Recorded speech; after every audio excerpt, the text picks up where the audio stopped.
Inilah M okey 4.10 kat sini, 4.40 ni R32. okey. Sekarang ni aircon jalan okey. Sekejap lagi kat dalam dia keluar blinking warna kuning tau. Lepas tu kompresor mati. Lepas tu nanti kita off balik, on balik okey. Apa masalah ke kena tukar sensor kat dalam. Sekejap lagi kalau jadi kita buat video lagi. Accent 1.5 R32 ada problem ni lah. Ni apa masalah?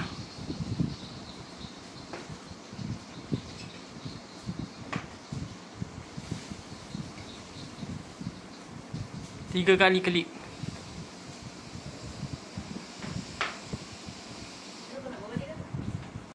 Aircon ni ada problem, dia blinking hari tu. So kita dah dapat part. Ni part yang kita dapat lah, sensor room dengan sensor indoor ni. Kita tukar dua part. Ni dua part dua part yang berbeza. Kita tukar. Terima kasih orang Daikin bagi kat cik tangga. So kita tukar kita punya part dekat aircon ni dulu. Kita tengok macam mana. Ni sensor kita. Ni kita akan keluarkan sensor. So sensor ni dia duduk dekat sini kat board. Ni pin dia. Tu. Ni. Tu tempat sensor duduk. Okay, ni pin ni kita keluarkan. Kita tukar dulu sensor ni. Ni. Sensor indoor kita panggil. Okay, kita tukar ni dulu. Tarik je, bismillah. Okay. Ni ada pin dia, jangan lupa kena letak. Okay. So kita tukar sensor ni. Sensor baru ni just slot, tekan macam biasa je. Alright, yang ni sambung balik dekat board sini. Ni tempat dia. Okay, kita sambung dulu.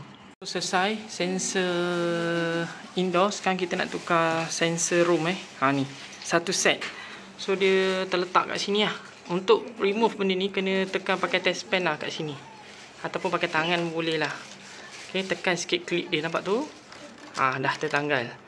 Okay, sekarang ni baru kita cari dia punya wire ni ke board untuk cabut.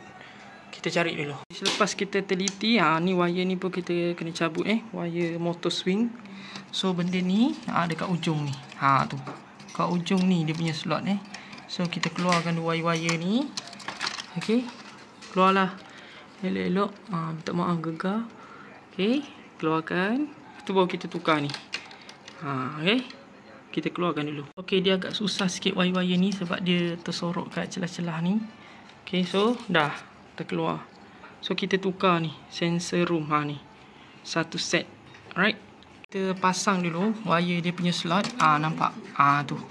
Tu slot dia kita dah pasang. So nanti kita lalu kat celah-celah ni, lalu belakang ni, baru kita letak kat sini. Okey.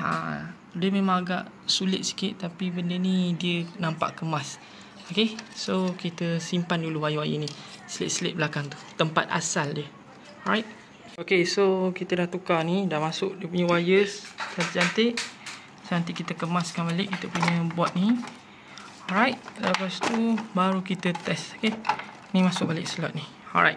So kita pasang dulu. So dah selesai kita pasang ni semua. Sebelum kita tutup, jangan lupa pasang ni balik tempat asal je. Okey, letak je kat sini klip. Tu skru dekat situ. Okey. Lepas tu kita tutup casing ni balik. Okey, so kita pasang dulu. Okey, so sebelum kita nak pasang penutup sini, pastikan semua konektor dah connect balik ni. Kita punya soket-soket ni. Lepas tu kita nak pasang ni, pastikan yang dua ni ke atas. Yang bawah ni satu lubang ni ke bawah. Okey, macam tu je kita tekan. Okey, pastikan sebelum kita nak pasang ni, power semua off Alright, so kita tutup dulu. So bila kita dah tutup, maka selesailah penukaran sensor indoor dengan sensor room. Okey, ni. Nampak macam elok, tapi nampak tu macam dia macam kotor sikit Okey, so kita try dulu aircon kita macam mana pergi dia. Alright. Okey, so benda ni kita dah on. Korang boleh dengar bunyi. Okey, lampu pun dah hijau. So kita pakai dulu, tengok macam mana. Kalau blinking, kita buat video lagi untuk korang. Okey. So selesailah kita punya masalah. Apa-apa pun keselesaan anda, keutamaan kami. Dengar bunyi. kompresor dah masuk. Okay. So bila kompresor masuk, oh sejuk guys. Inilah nikmat seorang technician. Okay, alright, terbaik. Okay, aircon ni banyak PL. So bila kat dalam dah settle, korang kena check kat luar pula. Check dia punya gas. So tengok pipe, oh sejuk. Alhamdulillah. Okay, kita punya aircon Axon brand Axon. Okay, sebelum korang nak claim, korang kena baca kat sini Cik Tangga tunjuk. Ini menunjukkan aircon kita 1.5. Nombor siri. Okay. Ni kita punya cooling. Dia punya M4.40. Okay. R32. Okay, sekarang ni kita claim. Kita menggunakan koroksu. Nampak ni. Bacaan kita punya M3.86. Kira okey lah sebab kat sini 4.40. Okay, nampak? Bergerak-bergerak kan? So bacaan M aircon kita ni dalam keadaan stabil. Sebab apa? Sebab M ni dia tak boleh lebih. Kalau lebih 4.1, 4.47 ke 4.50 ke, kompresor dah jadi high M. So memang tak sesuai lah untuk fungsi kompresor kita. Jadi M kita tak boleh lebih daripada 440 ataupun kurang daripada 440. Tapi kalau kurang sikit tu tak apa. Okey, maksudnya kurang sikit tu macam ni lah, 3.87. sebab kita punya aircon ni dia gas R32 sebab dia ada RAM tau. Dia macam RAM. So kadang-kadang M ni akan naik, kadang-kadang dia akan turun. Nampak 3.90. Macam tu lah.